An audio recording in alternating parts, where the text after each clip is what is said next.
ద్రౌపది స్వయంవరం కోసం కాంపిల్ల రాజ్యాన్నంతా స్వర్గాన్ని తలపించేలా ఏర్పాట్లు చేపిస్తాడు ద్రుపదుడు. స్వయంవర ఆహ్వానాన్ని అందుకున్న రాజులందరూ విచ్చేస్తారు. వారి స్వాగత సత్కారాలను చూసి వాళ్ళందరూ నివ్వెరపోతారు. యజ్ఞం నుంచి జన్మించిన ఆ అందాల రాజును చూడడం కోసం ఉవ్విళ్ళూరుతూ ఉంటారు. ఇంతలో దృష్టద్యుమ్నుడు ద్రౌపదిని తీసుకొని స్వయంవర మండపానికి విచ్చేస్తారు. అక్కడికి వచ్చిన రాజులందరినీ చూసి ద్రౌపది యుద్ధభూమా లేకపోతే తనకు జరుగుతున్న స్వయంవరమా అని ఆశ్చర్యపోతుంది. అంతమంది రాజులు వస్తారు. దృష్టద్యుమ్నుడు తన సోదరుని సభ అందరికీ పరిచయం చేస్తాడు.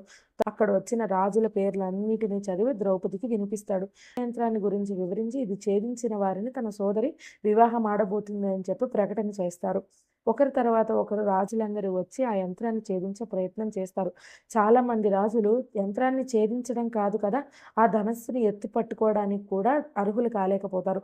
దుర్యోధనుడు, దుశ్శాసనుడు, శల్యుడు, సైంధవుడు ఇలా చాలా పెద్ద పెద్ద రాజులు కూడా ప్రయత్నిస్తారు. ఎవ్వరి వల్ల కాదు. ఇంతలో కర్ణుడు వస్తాడు. అర్జునుడి గురించి తెలుసుకున్నట్టుగానే కర్ణుడి గురించి కూడా ద్రౌపదికి ముందుగానే తెలుసు. కర్ణుడు ఎక్కడ ఈ యంత్రాన్ని ఛేదించేస్తాడో, అర్జునుడు తనకి ఎక్కడ కాకుండా పోతాడో అని భయపడి కర్ణుడు సూతపుత్రుడు అనే నెపంతో ఆయనని తోసిపుచ్చుతుంది ద్రౌపది.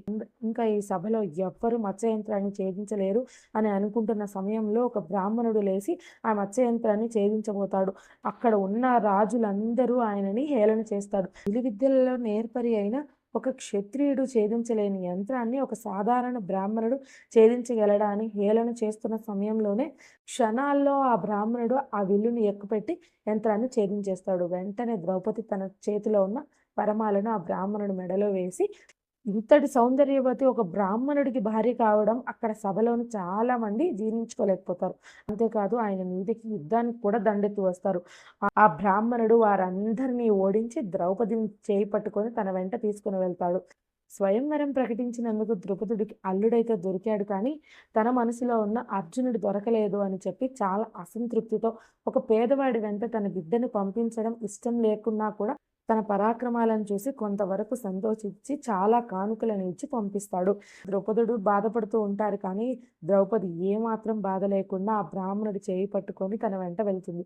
ఎందుకంటే సర్వశ్రేష్ఠ ధనుర్ధారి అయిన అర్జునుడు తప్ప ఈ యంత్రాన్ని ఈ భూమి మీద ఎవ్వరూ ఛేదించలేరు.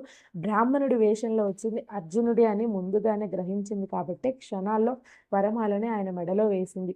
కొంత సమయం తరువాత తన నోటి ద్వారానే తను అర్జునుడు అనే విషయాన్ని తెలుసుకొని తన వివాహం గురించి ఎన్నో కలలను కంటూ తన అర్జునుడి వెంట తన ఇంటికి వెళ్తుంది. ఇక్కడే ద్రౌపది జీవితం చాలా పెద్ద మలుపు తిరుగుతుంది. తన జన్మ రహస్యాన్ని గురించి కూడా ఆమె అప్పుడే తెలుసుకుంటుంది. ఆ మలుపు ఏంటి, ఆ రహస్యం ఏంటి అని నేను మీకు నెక్స్ట్ వీడియోలో వివరిస్తాను. Stay tune.